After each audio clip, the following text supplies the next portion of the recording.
So we're going to just start with a year in review, 2022. We're going to walk through what we thought was going to happen in 22, what actually happened in 2022. We're going to talk about how Spartan performed in 2022, and then just kind of some highlights. And in particularly, we're going to focus on interest rates. So kind of what happened with the Fed funds rate, what happened with our interest rates, what happened with our financing. We're going to talk about what we thought we were going to buy, what we actually bought. Little hint there. didn't buy as much as we thought in 2022. But if you could pick a word to describe 2022, what would it be? Roller coaster. Oh, I love it. Roller coaster, disaster, chaos, exciting. But what was the actual word of 2020? Wasn't there like an actual word for 2022? Yes. Gasoline? No, gaslighted. There we go. Gaslighted. Well, my word for 2022 is VUCA. And that's actually an acronym for volatile, uncertain, complex, and ambiguous. And that pretty much was 2022 in a nutshell. So get out your smartphones. We're going to do a poll. And we're going to do a live poll. So all you got to do is put your camera up to that QR code. Everybody knows what a QR code now, thanks to 2022, 2021, and 2020. And just vote if we're in a recession or not. So that is the vote. I'll vote too. I'll vote live.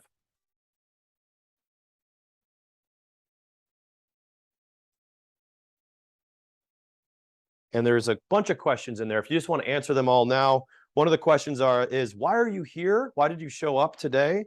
To learn, to network, the food, to get to know Spartan, or another reason? Are we in a recession? How are you preparing for 2023 in terms of how you prepared in 2022? And then also, are we headed towards stagflation?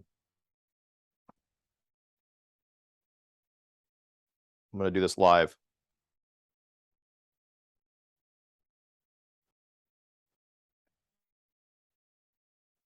All right.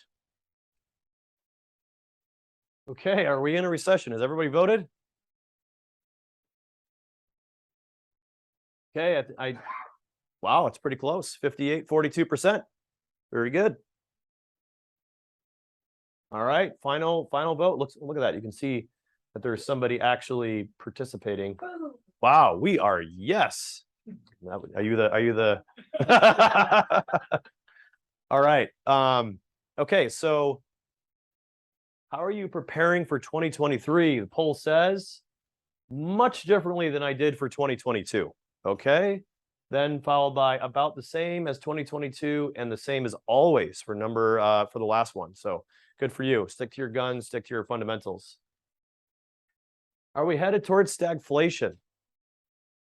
Okay, overwhelmingly yes.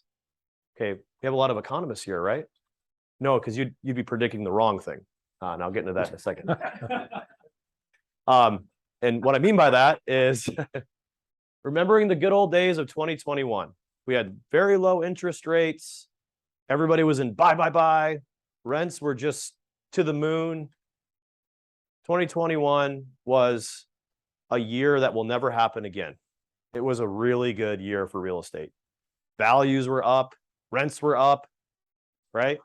And meanwhile, this guy in the chair, who I'm going to refer to as the chairman of the Fed, just sat there sipping his coffee while China cut off its supply chain, while a war broke out with Russia and Ukraine, while we dropped $5 trillion on the economy. We had record low interest rates, and we had a food shortage. Oh, food storage. I guess my head's in self-storage. And it was just like the world is burning, but this is fine. We're just going to leave interest rates where they are, and inflation will just take care of itself. Transitory. It's all transitory, right? Okay, so this is how 2022 started. We're like, the interest rates are going to go up, right? We're going to start increasing our interest rates. And so we started reading what the economists were saying. Who's an economist here, for real? This is why you're all here, right? This is why you're all real estate investors. Okay. This was one forecast. This is in the beginning of 2022, end of December. The Fed said, we think that we're going to pencil in 3 25 basis points moves this year. And then another UBS expected, I think it's going to go up about 150 basis points this year. And another smart group, Goldman Sachs, said 25 basis points rises. You get the point. Everybody was saying, maybe 150, the worst case scenario. But like economists, like weathermen, right? My forecast is always right until it's wrong. And nobody really has a crystal ball. That factory has been completely shut down. So nobody knew where interest rates were really going to go. And the Fed funds rate for 2022, when we started the year, and everybody knows what the Fed funds rate is. This is the overnight, this is the borrowing, this is the cost of funds that banks have for borrowing money. Started at 0.008. Everybody said, worst case scenario, it's going to go to 1.5. And can anybody guess where it is today? If you do, you win a free book. What time is it? Yeah, exactly. Yeah. All right, final guess. 3.75. All right, you're the closest. You win the book. Oops. Have you read that yet? No. Okay. We're going to talk about that. That's where a lot of this stuff comes from today. All right, so we are at 3.83 today. Between, what do you say, Ted? 3.83 and 4%. Correct. There you go. Very good. This is what happened in 2022. We had kind of nothing until the Fed met in March, and rates went up, and every time they met, it went up and up and up. This is the volume of loans. Okay, when it kind of flatlines, that's when activity slows down. So Spartan, what did we do at Spartan? This year, we've taken out to date $166 million of loans in 2022 to fund our investment portfolio. Our average rates across all of our loans right now is 5.63%. This is loans executed in the year 2022. Thank you. Thomas Eddy, if you're watching, our capital markets VP. Last year was the Land of Milk and Honey, where we had a 3.88% origination. This is just for our fixed rate long-term debt. This doesn't include private debt or things that we do to buy things short-term and then cycle them out. This is long-term fixed rate debt. Now, from 2021 to 2022, the Fed, or the interest rate change that we realized was about 1.75%, and the Fed's fund rate went up 3.75%. So it's not always correlated.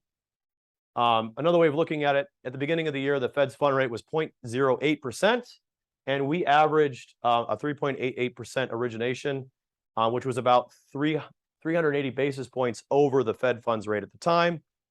This year, the Fed funds rate is now 3.75, like we talked about earlier, and we averaged 5.63, which is about only 1.88 over the Fed funds rate. So kind of interesting. Now, switching gears, talking a little bit more about where we are today and what happened in 2022. It was a great time to refinance about 9 months ago. Everybody knows that. So a lot of people did, and they got onto long-term fixed rate debt. 95% of Americans right now hold a fixed rate mortgage. Not a lot of ARMs, not a lot of variable rates. This is data coming out of the Bank of America. And as you know, as interest rates went down or went up, home sales went down, right? People didn't want to buy homes for more expensive money. But really, kind of where we are over time, it's worth noting over the last 25 years, we're really not that bad when you look backwards, 25, 30 years to where where interest rates have historically been. Even in the last 10 years, we're really not in a bad spot. But this is probably the most interesting thing. I think every recession has a different reason why it happens. We haven't figured out the reason why this is happening, but I think a spark or something that might ignite the recession is the fact that this is the first time that inflation is outpacing mortgage rates over the last 30 years. So that's interesting by a lot too. Everybody says we're in a recession. Textbook definition says 2 consecutive quarters of negative GDP growth, which we have slowing in negative GDP growth the last 2 quarters. But what's weird is unemployment rate is way down, right? And it continues to trend down. And, we've dumped, it's interesting how a lot of weird things have happened in the last like 2 years. We had COVID, $5 trillion dumped on the economy. We have a war. We have supply chain disruptions. We have a lot of things happening. But when you look at the stock market year to date, it's down 16%. It's not that bad if you consider everything that's going on, right? And when you consider unemployment. So when you look at the $5 trillion that was dumped on the US economy, this is where it went. Individuals and families, $1.8 trillion. Businesses, $1.7 trillion. And the rest, right? Healthcare, state and local aid, and other. $8 billion went to the airlines. I benefited from that. The war in Ukraine is fueling a global food crisis. So obviously, if you've been reading the inflation reports, food and energy are the #1 drivers. There are massive floods or droughts. There are major supply chain disruptions for food, and we've got a major energy crisis. Okay, these are just some of the energy prices that have been increasing over the past couple of years. And the drought. It's a big deal when you can't produce food. Some pictures of it.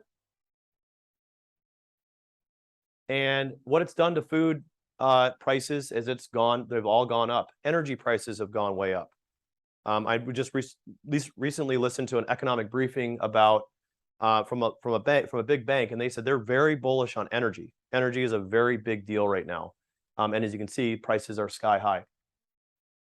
So all this basically suggests is that this inflation that we're having has been meaningfully impacted by the supply side issues that we've been having.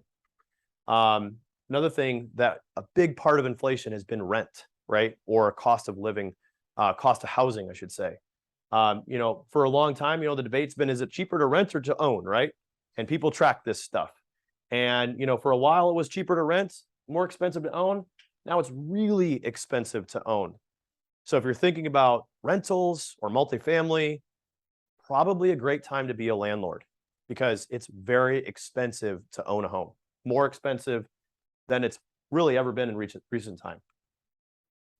Redfin reported this. They haven't updated it yet, but the average cost of rent is skyrocketing. Getting very expensive to live in even secondary, tertiary markets. Asking rents up 15% year over year.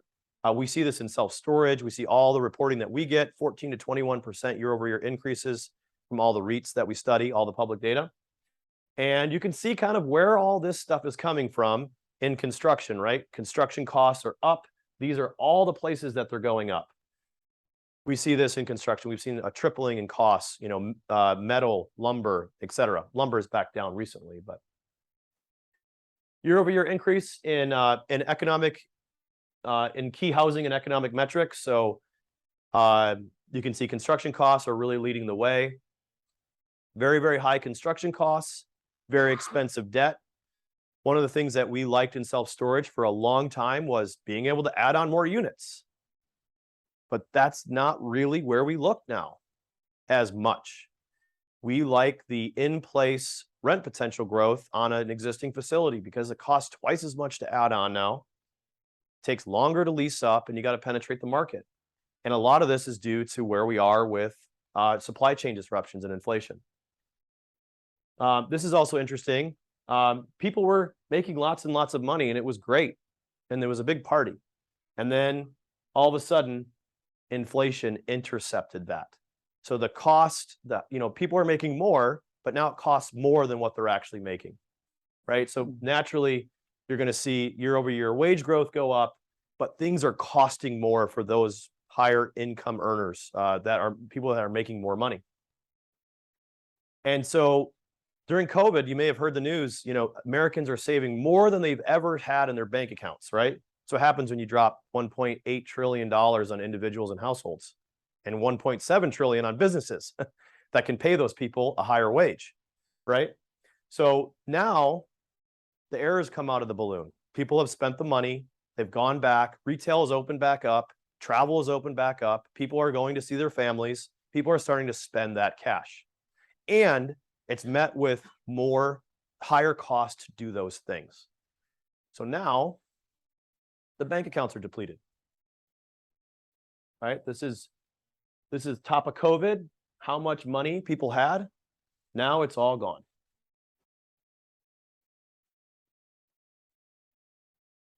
Casualties in the stock market over the past year, we won't get into that. But where are we headed? Right? People said that we're headed towards stagflation.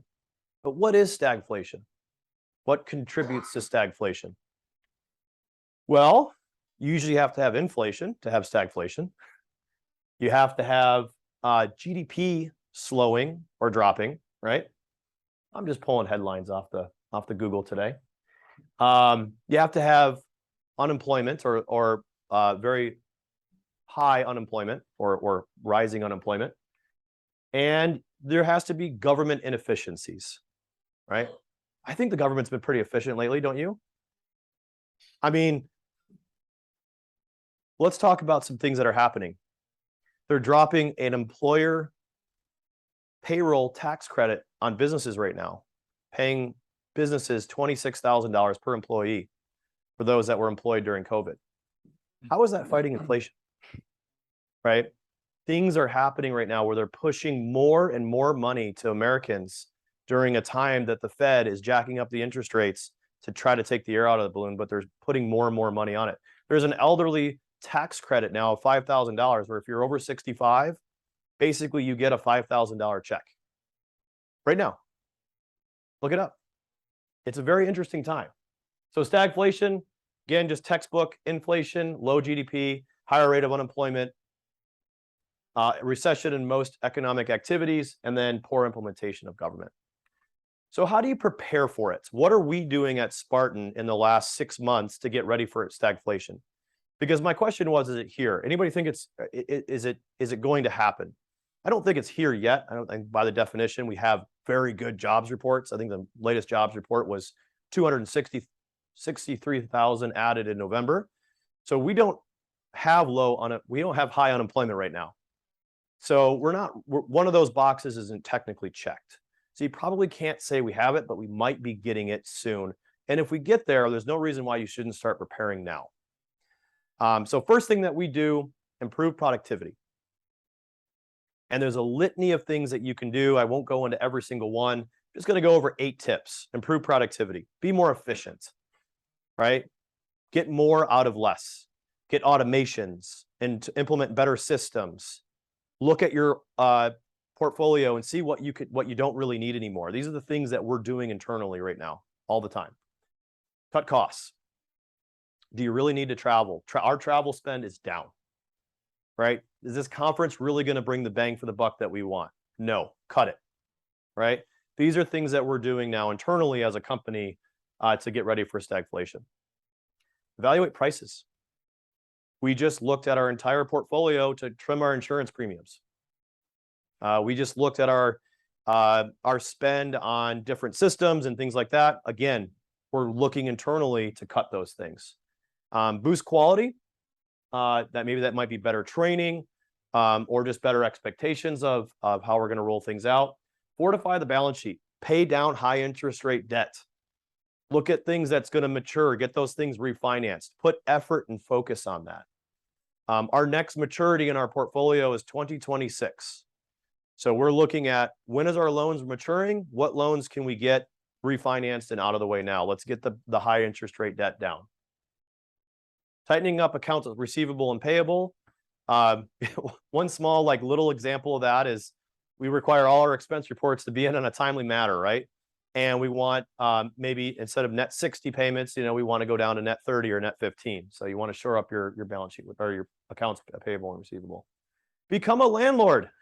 If you have rising rents and you have more renters or more demand for your business like self-storage, become a landlord. This is a great time to do that. It's a great time to be in real estate. And lastly, be opportunistic about acquisitions. Now, I don't need to be heartless or offensive, but there's opportunities out there. There's going to be buying opportunities with opportunities that were purchased with bridge debt that is maturing, or people that are investors that bought property with without interest rate caps, and now they're on a variable rate interest, and they're trying to sell, or they're getting to the end of their business plan, and it's upside down in NOI. There's going to be a big buying opportunity if you're positioned for it. So these are the things that we're preparing for internally for stagflation. So Ted's going to talk about the predictions, but what's my so what out of all this? I really like this chart. It's comparing commercial real estate basically to the 10-year Treasury, and kind of where cap rates have gone and how closely it follows the 10-year. So cap rates, for those that don't know, are basically the thing that makes a property valuable, right? Take the income divided by the purchase price, cap rate for purchasing the property. So what does this mean to us? What are we actually doing with this? Well, when we underwrite an investment, we usually have our investors on a 5-year projection. That means that we're going to buy this property, we're going to fix it up, implement our revenue management, and we're going to sell it in 5 years. When you're going in, you're going to go in at a certain cap rate. Let's just say, for the purpose of a conversation, a 5% cap rate. When we dispose of the asset, we don't know what the market cap rate is going to be. It's impossible to know what the market cap is going to be. So we always just assume 25 to 30 basis points higher. Worse, we're going to be conservative in our underwriting. We can say we're going to exit at a 4.75, but how do we know that the cap rates are going to get better in 5 years? So we just predict higher.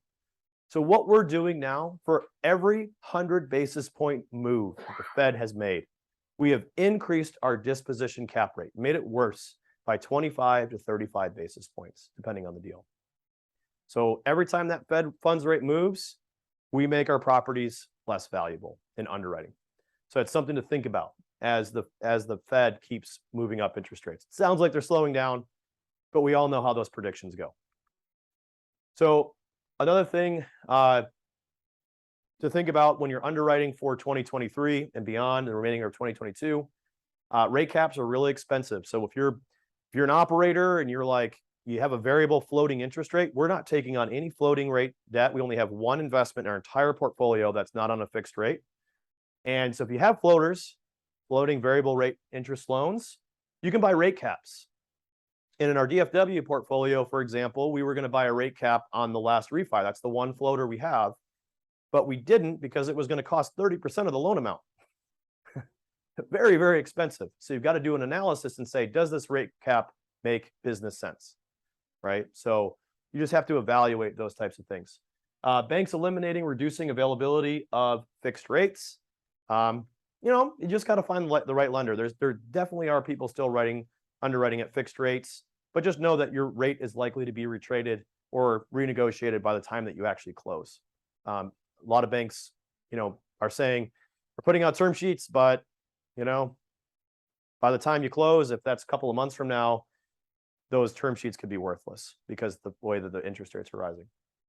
Lending environment is uncertain. Don't take anything for granted. Set up your camp outside their doorstep and be there and to give them anything they need to get your loan closed. If you have a lender on the hook, you need to stop, drop, and roll and get that loan done. Don't wait.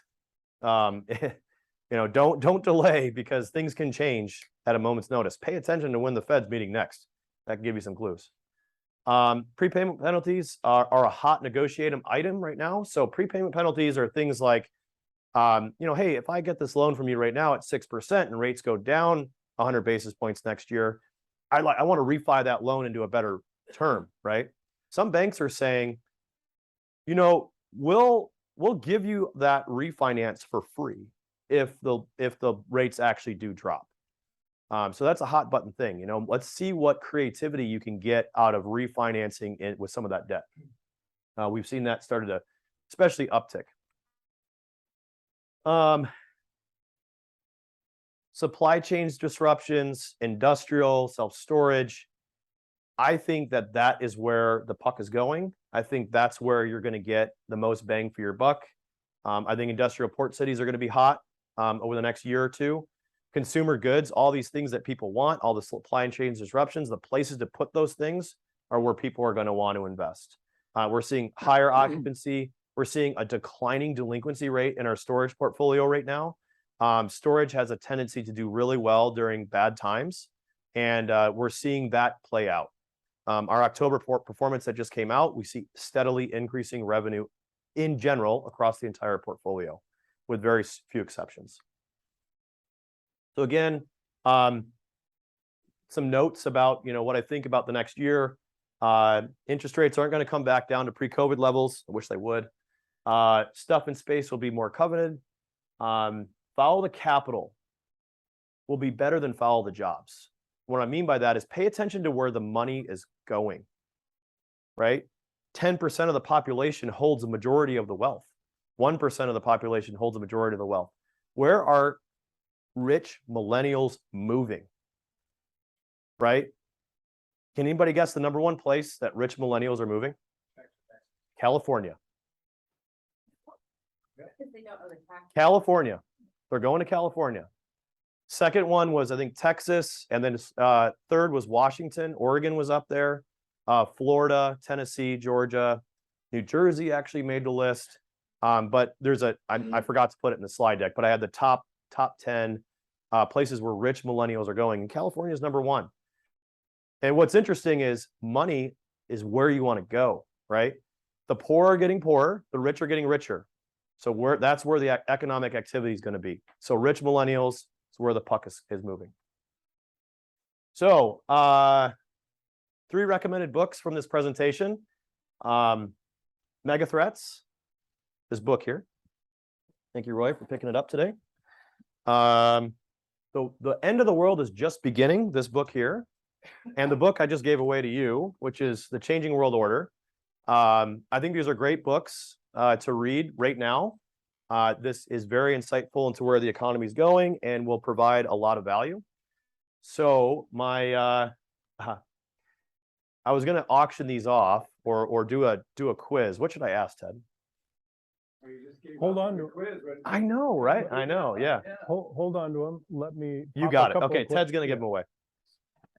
Ted's got it. Would have guessed California, but it makes sense. Yeah, Okay, yeah. So I'm going to tell you that California, they're going to go there the first year, the second year they're going to leave. Right. They have to deal with in California. That weather's really nice down there. That weather's nice there. It's kind of beautiful. I lived in California, man. Yeah, it's beautiful. Yeah. Taxes. Yeah. Yeah. I know. Yeah. Yeah. All right. Well, we'll see where they go. So I know I wanted to talk about a little bit, just kind of a toast or cheers to 2022. As bad as everything was, we had some great things happen. First and foremost, we actually launched, and we will be closing our first storage fund, which was very successful. So cheers to that. Do a toast. We bought 6 properties in that, which are all right here, and I don't know how many units. I think it was about maybe half a million square feet. Bonita Springs, Florida, Havelock, North Carolina, Chattanooga, Tennessee, and then the 3 on the bottom are actually all in the Louisville market. So high growth markets, really great population growth and job growth, incomes very high, occupancy is very good. Kind of fun. The Bonita Springs, Florida, proud to be offering a service to the Florida residents that were impacted by Hurricane Ian. We've just been leasing up like crazy because people need self-storage during disruption. So that's been a really good property for us in that one. So we also made the 40th largest owner and operator of self-storage in the United States, which is great. Yeah. So, as ranked by Inside Self Storage Magazine. And that's all I have. So Ted, you can take it away. Quick questions. Do we want to do quick questions, or we'll do it at the end? Yeah. Perfect. Take it away, Ted. So Ryan, I am dying to get a picture of myself presenting with Noah walking by. So if Noah walks by again. Okay. All right. Gotcha. Somebody's got to get a picture. Okay. We got it. We got camera on. We got the cameras ready. So, Friday afternoon, thanks for coming. Just a quick disclaimer by way of the legal perspectives. We're not giving tax, legal, or investment advice. And so there's that little ditty out of the way. So we looked at 22. Let's talk for a minute about, well, for a few minutes, let's talk about what 2023 might bring us. And I think there are some, from my perspective, some meaningful headwinds. How many times, here comes a book, by the way. How many times has the stock market technically been in a bear market, which is defined by a 20% decline from its peak? So how many times has the stock market technically been in a bear market while simultaneously the Fed is raising the federal funds rate? How many times in all of history has that happened? Four? Three?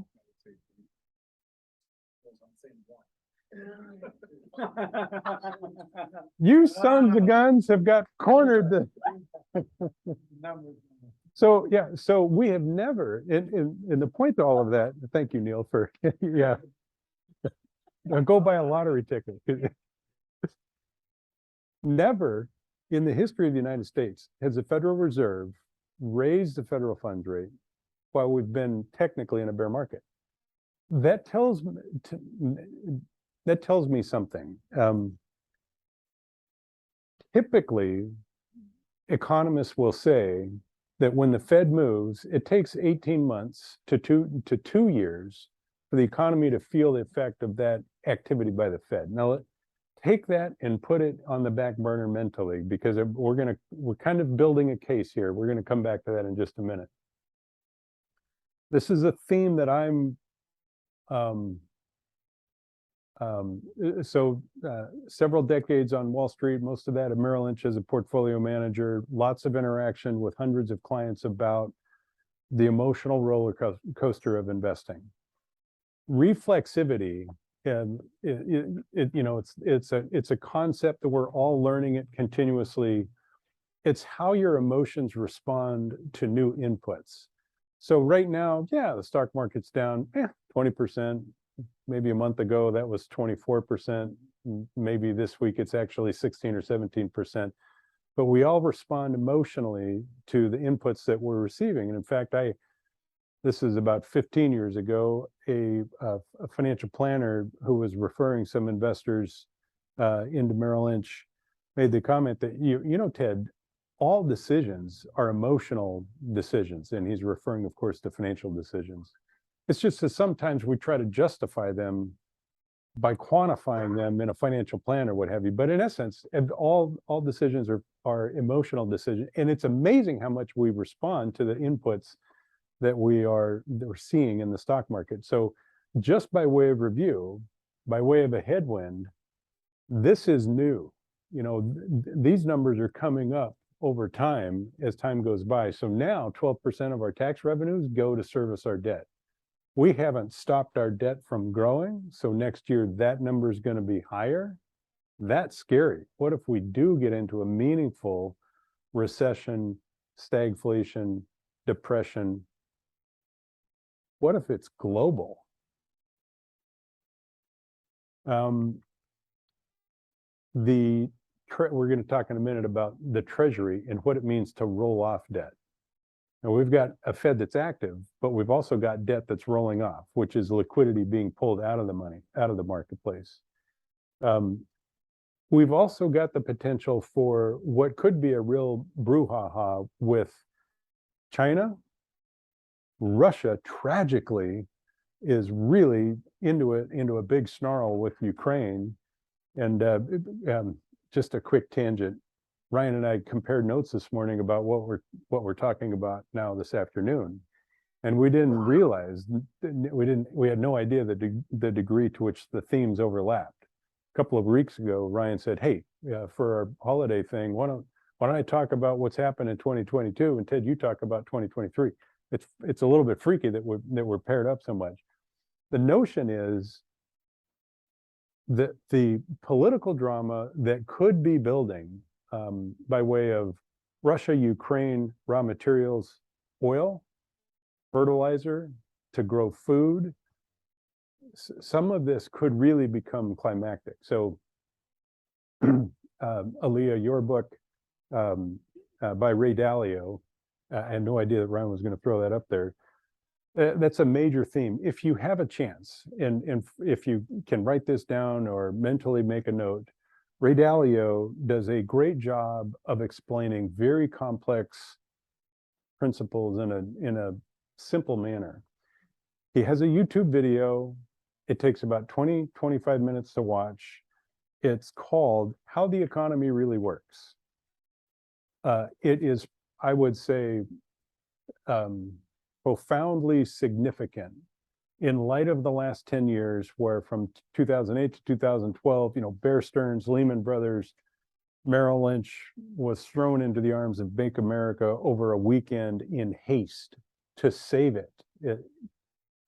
All that debt. And now we've got to work that off somehow. And going back to that 12% of our tax revenues, and that number is growing, at some point, something's going to give. So anyway, those are the headwinds that we're faced with as investors as we try to plan. Okay, our good friend Yuri, who has some design on shifting gears, and we were sharing that with Ryan and I earlier this evening. As we're planning for major life events, maybe a pulling back from a one career path to spend more time in another, how do you manage that so you can thrive in the face of all these headwinds? So from my perspective, you really need to have a plan. And that does not mean go talk to a financial planner like Austin. Austin, where did you go? Okay, shucks. Yeah. Austin Dean is a good friend of Spartan. Have a plan. Talking to a financial planner is a great practice. Another great practice is mapping out your maturity schedule. So let's just briefly touch on best practices. When managing one private investment, it's pretty simple. You get a deposit monthly or quarterly, what have you. I kid you not. I talked to an investor this week. She has 30 private investments in her portfolio. Of course, I had to offer up our complimentary Excel file that Spartan built that helps to manage a portfolio of private investments. And so here's one of the best practices, and she had a spreadsheet, of course, so she didn't jump on the plan, but here's some best practices. Small percentages of your net worth allocated across a wide variety of asset classes with staggered maturities, with staggered both by way of equity and debt, and then also the simple concept of the bond ladder. At Merrill, we learned that the most conservative bond portfolio is a bond ladder, sequential and incremental maturities that just steadily come due like the rungs in a ladder on an annual basis. So as investors start to look at their plan, they know how to handle reflexivity. So it's that emotional panic, anxiety, emotional strain, stress.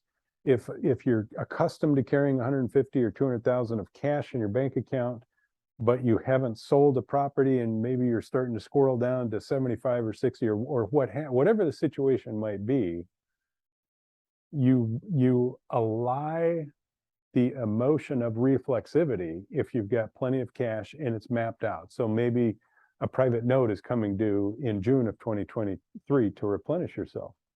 So it's knowing where your capital is going to come from and knowing what the next puzzle piece looks like. I frequently will hear from investors, what's the IRR? What's your equity multiple? What's the period of hold?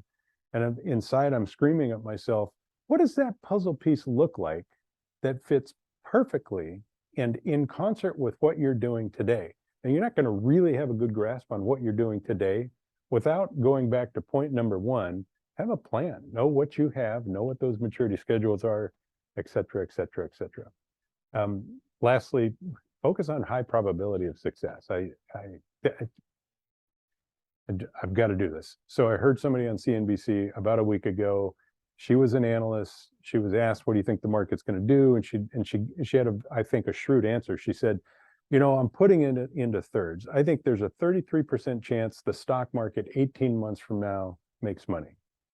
I think there's a 33% chance that the stock market is flat to down 10%. And that bottom third, the market is down more than 10% in the next 18 months. And I thought to myself, you know, and candidly, this is a shameless product plug for just 30 seconds. I thought to myself, I know 3 guys at Spartan. They've got a collective net worth over $100 million. And when we borrow money, they put a personal guarantee on that debt. And that debt pays 10% right now. So if that woman is right and she's advocating or espousing stocks, what's the pickup on a stock investment over a private note? So anyway, from my perspective, probability of success, I can't say that analyst was very wrong. And for the risk return, I'd go with the private note. That's just me. We've all seen this. This is Wall Street, you know, this is textbook Wall Street. You go to the investment advisor, this is your small cap growth. This is your international. This is your corporate bond. Yeah, this is your corporate bond. There's your CD, and you mash them all together, and you've got a hopefully lower risk. This is risk. You're closer to the y-axis with a blended portfolio, and you raise the rate of return, hopefully by blending a basket of what are, to a degree, not necessarily correlated. They're not negatively correlated, but the idea is find assets that are not necessarily correlated. I have to tell you a quick story. I got schooled one year, and this was in 2021. It was a Microsoft employee, and I showed this chart, and he said, "Ted, your chart's wrong." And what do you mean? He said, "I'm down on the year. This says low. It doesn't say negative." And he was totally right. We were negative for the year. Okay, we're going to go a little gearhead here for a few minutes. This is what is called the yield curve. And by the way, kids, this is my favorite website, USTreasuryYieldCurve.com. You want to find any date in history and see what the yield curve looked like, go there, put in the date, and it shows you what the yield curve looked like. So what is a yield curve? Let's take 30 seconds. This is time from left to right on the x-axis. This is I'm sorry, folks, for you on watching on the internet. This is a 10-year mark. This is a 1-year mark, and over here to the right is the 30-year mark. The higher you go on the chart, the higher the yield. And I'm choosing that word very carefully. Yield is not coupon. We'll get to that. But the higher you go on the chart, that it's a yield that is increasing. And generally speaking, for investors who commit their money to an investment, the shorter the maturity, the lower the rate of return, and the further out in time you go, the higher rate of return. So generally, you're going to have a chart that looks like that, sloping upwards. By the way, never turn your back on the audience when you're presenting. But the chart's going to typically go by the... Anyway, this is an inverted yield curve. Statistically, anytime you have an inverted yield curve, you're going to get a recession. 10 times out of 10 since 1950, when we've had an inverted yield curve, we've had a recession. I want to draw the following, or I want to focus on the following point. The 10-year yield right now is at 3.85, 385-ish. The 1-year is at 470. That's about a 1% inversion.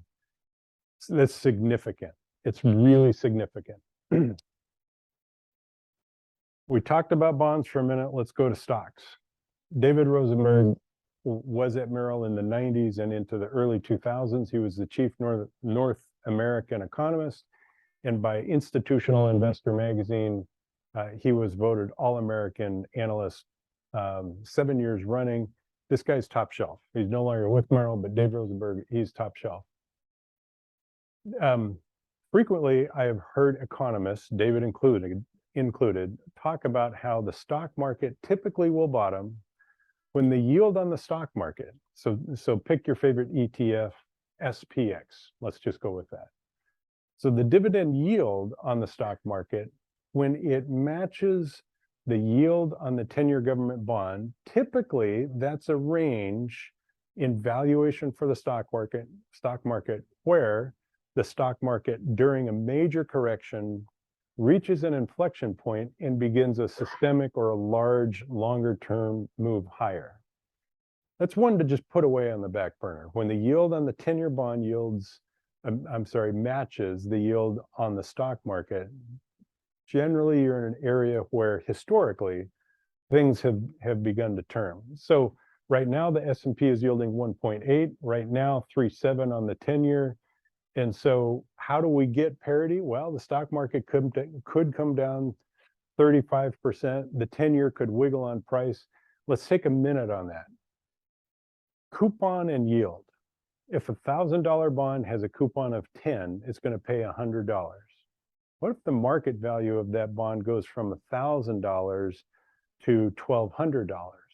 Then that yield, that $100, is divided by the increased market value. The yield is going to be less than the coupon because of the premium in the bond. So when people are talking about the yield curve, don't worry about what the coupon is on the bond.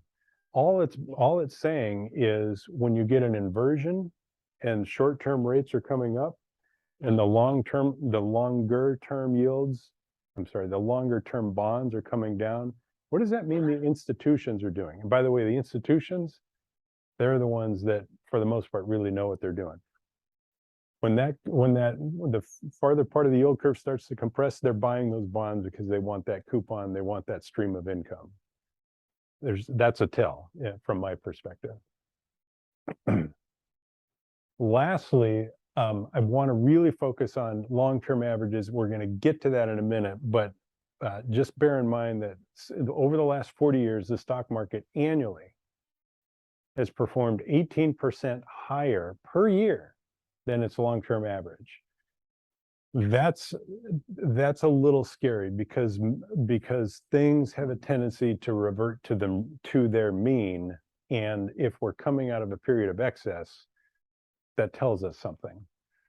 So to nail the point on major market inflections, we all remember that period of time, 2008 to 2012. That was pretty rough. Businesses closed, businesses failed, people downshifted in the size of their home or walked away from their home. It was a challenging time. Here we are, September of 2011, the stock market, the SPX and the 10-year government bond yielding 2%. It's about where we had an inflection. So reflexivity and mean reversion. So marrying periods of excess to periods of depression is how you get a mean or an average annual rate of return. And Wikipedia would say that reflexivity is that self-reinforcing effect of market sentiment, both by way of buyers and by way of that protectionist reallocation or sellers. So in other words, the first thing we talked about was planning. It's so cliche. You got to plan. If you don't plan, you got to plan to fail. Okay. But what about this thing? If we know that there's a human emotion of reflexivity, and we know we've come through a period of excess, and we know the stock market historically is valued in the upper range of its long-term historical value, I think it's a tell. I think it's telling us something. Remember how just a year ago cash was trash? And now cash is king. That tells us something. And if we've come through a 40-year systemically above average period of time, what does that say about the next 40 years? And sure, there's going to be gyrations short term for 6 months or 18 months or 2 years. But what if, so 53, when I was in high school, we were studying Japan, and Japan nailed it. You know, the real estate industry in Japan in the 70s and the 80s, you know, going great guns. And then we realized that the banks had like levered multiple properties 6 times, 7 times over. And then Japan just went quiet for what? 35 years? The Nikkei didn't make a new high for like 35 years. Now, I don't mean to be a fatalist, or I'm a pretty happy-go-lucky guy, but what if the stock market didn't make a new high for 35 years? And I'm not saying that it won't, and I hope that it does, but from a planning perspective, these are things we want to incorporate. I have a tendency to go long when I talk, so I'm going to start to pick it up here a little bit. I think there's some systemic issues with China. You know, when things were going well in China, citizens were open to that control, but the inference was, okay, government, you make me rich, and it has worked by way of their real estate, the real estate market in China. However, has anybody, show of hands, anybody heard of Evergrande? Okay, 1, 2, 3, 4, 5, 6. So huge borrower, huge trouble. And 40% of the funds that are borrowed in China, this is I think I pulled this off of CNN within the last week. I wish I'd written it down, but 40% of the borrowed funds in China come from the shadow lending environment, which is it's not regulated. It's this funky thing that who knows what actually is backing that collateral, because it's not on the up and up. It's not out in the open. It's a bit scary. A couple of things for the back burner just to think about. What would happen if Putin decided, okay, half the oil that we're producing, we're not going to produce it. We're just going to cut our production. If oil prices were to double, he'd have the same money. And by the way, Putin turns my stomach, and that's the G-rated version of a horrible story. But Putin and China are, you know, they are, I don't know that they're friends, but they're working together.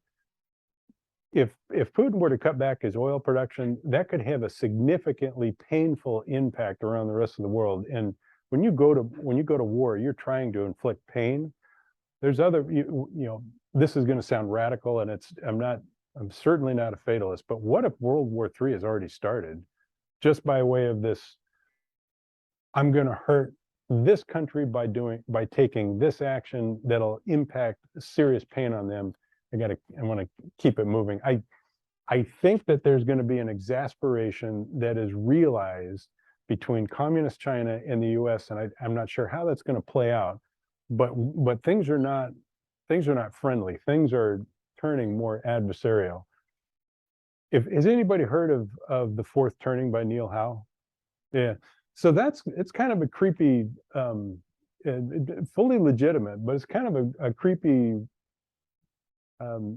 keep you up at night kind of thing. It marries well with Dalio's How the Economy Really Works video. And again, if you have 20, maybe just in your car, plug it into the audio and listen to the animated Ray Dalio, How the Economic Machine Works. It's an animated video. It's very insightful.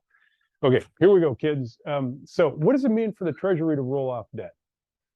And by the way, right now they've said we're going to pull off about $90 trillion on a monthly basis.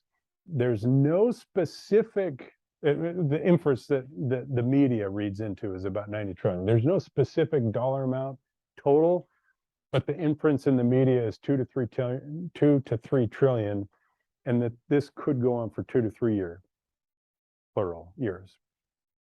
Okay, so here's what this looks like. Aaliyah, you are now the Treasury. Yeah. Which means you get to spend big.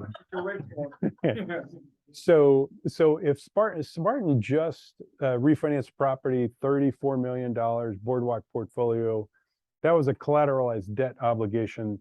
The lender that we worked with is selling that into the marketplace. So that is an asset that the Treasury, looking backwards, has supported in market value by providing liquidity and buying those assets in the marketplace.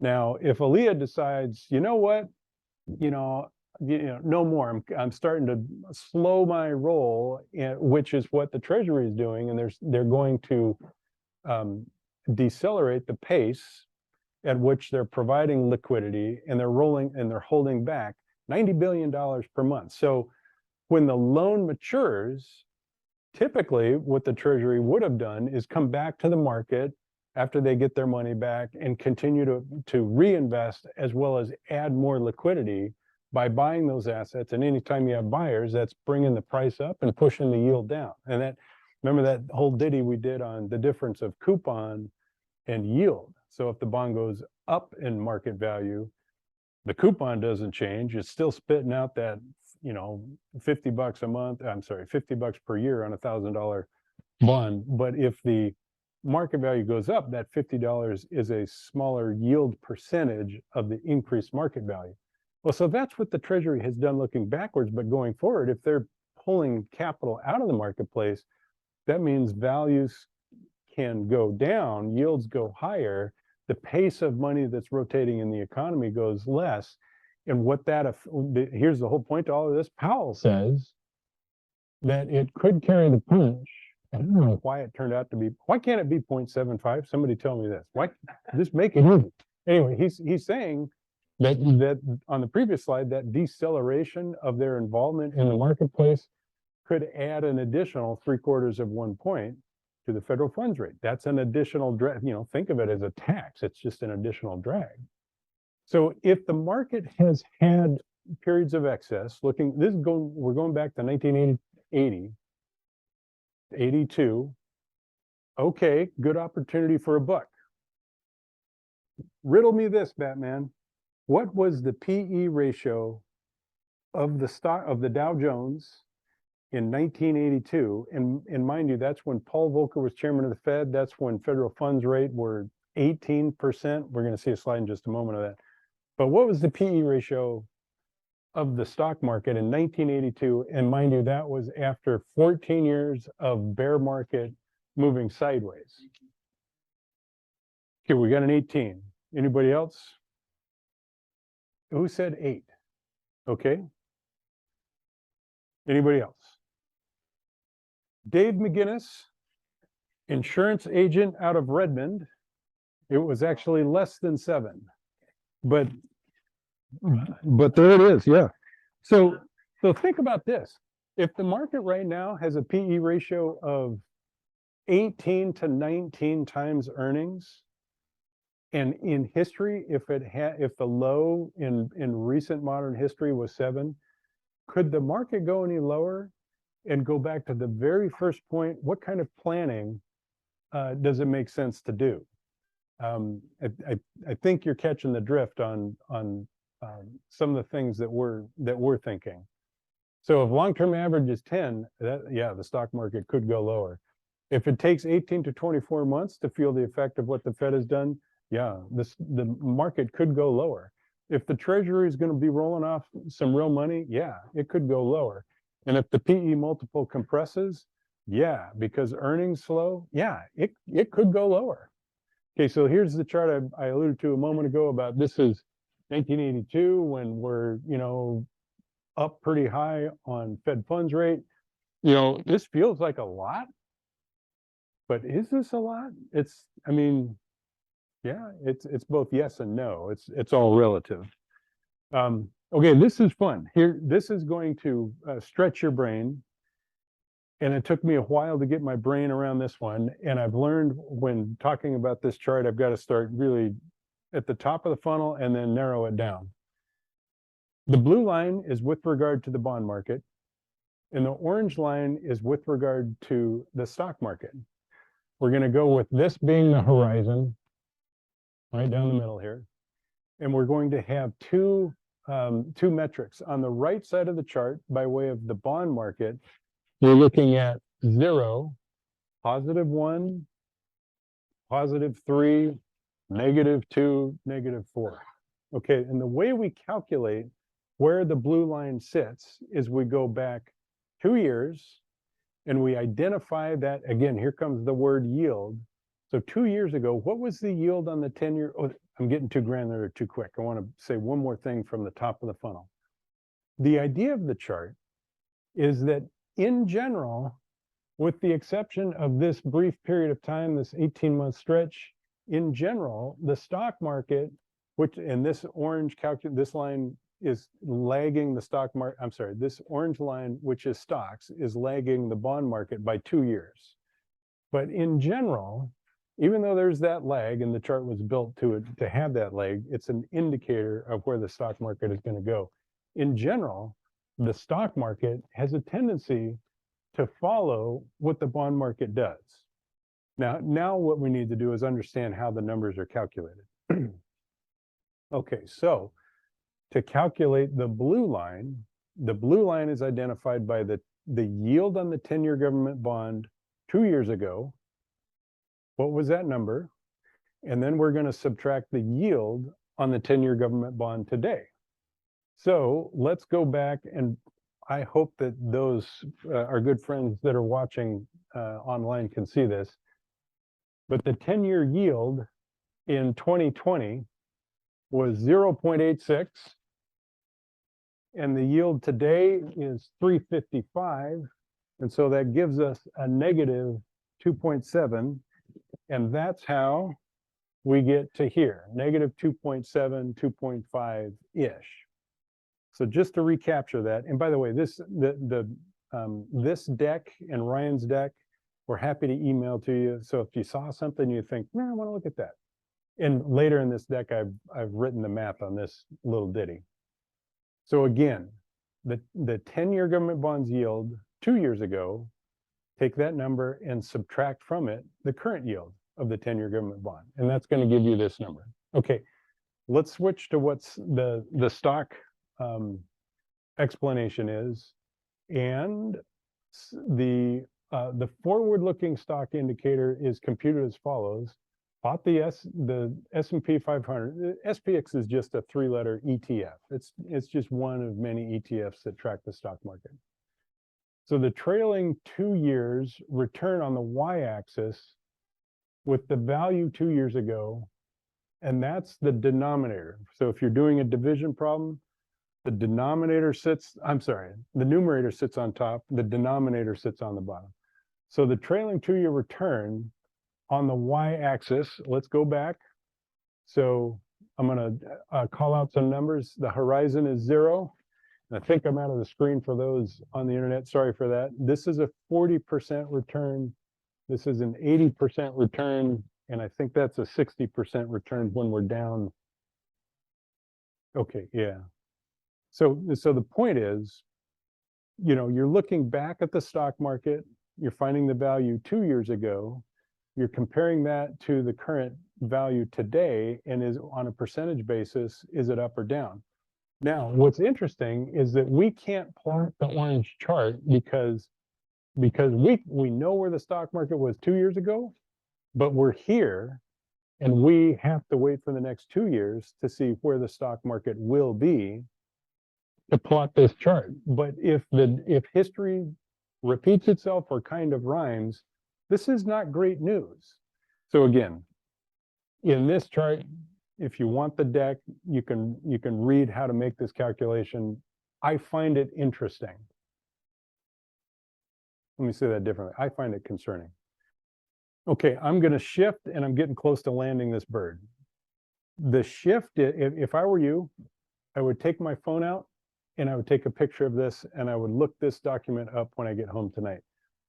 In the summer of 2020, remember where we were in the world in the summer of 2020. Interest rates had been low for a decade. Think about it. If you're a pension fund and you have the obligation to care for the investor's dollars, but if an investor is 60 years old, do you really want to have 80% of their money in the stock market? No, is the answer. I would hope. So the Department of Labor was petitioned by the ERISA fund managers, and ERISA oversees 401k, 403b, 457s. They were petitioned and requested, guys, let us put money into private equity. And so this letter was the first opening of that door where the Department of Labor said, yeah, it said later on, and this letter is like 7 pages, and I couldn't quite figure out how to present it. And so I thought, forget it, I'll just show the top. you look this up and you'll see that the Department of Labor says, yeah, if handled appropriately and in a prudent manner, private equity can make its way into the life cycle funds. Now, life cycle funds are, my dear wife doesn't love the stock market. And so she just I'm going to tell them I'm going to retire in 2030 and they can worry about the asset allocation. That's the whole point. And the ERISA managers love it because now they can put 400 million into a deal that Spartan has put together and just pick up the cash flow. And there it is. What's the cash on cash yield from a syndicated deal from Spartan, from Ashcroft, from Yield Street, from, you name it, Aspen funds, all, cash on cash, 5 to 9%, pretty comfortably from a probability of return, the likelihood of the investor at least getting that, I'd say 95%.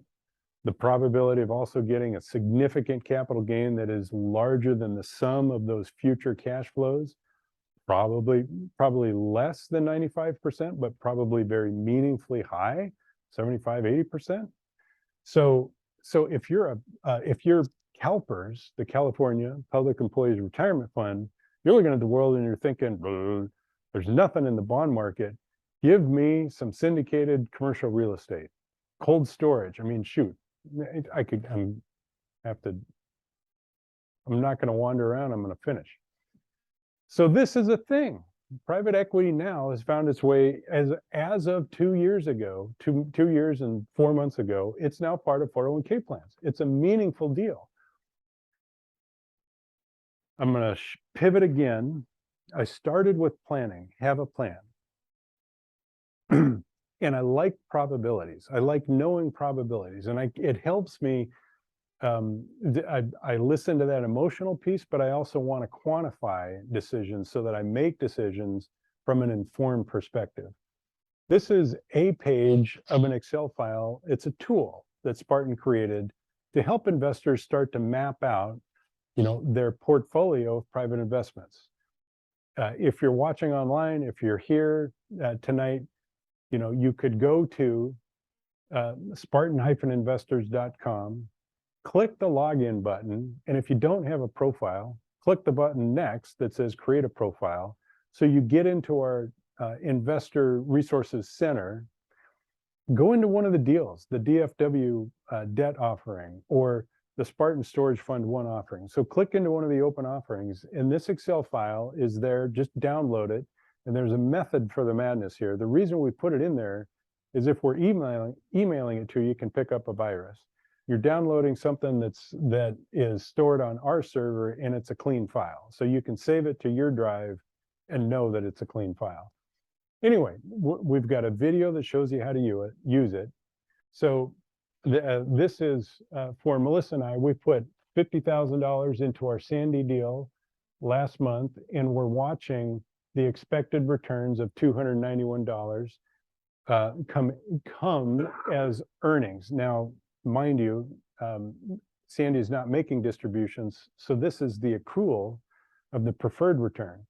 So we see here, if we pick up $291 on a monthly basis, we see the sum total of the accrued and outstanding returns starting to grow. We also keep track of the internal rate of return, the bonus depreciation, all that stuff.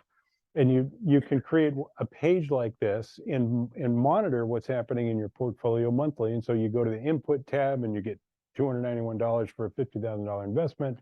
These fields populate. A master page also populates so that you can roll everything up and see all of your income.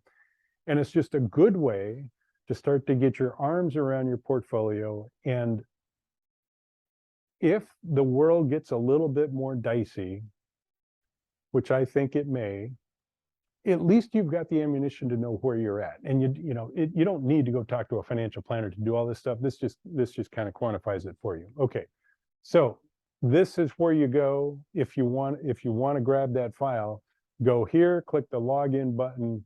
If you don't have a login, create a profile, go to the open investments, either one of the open investments, and you can grab that file and download it and start to work. And email me if you want the video that shows you how to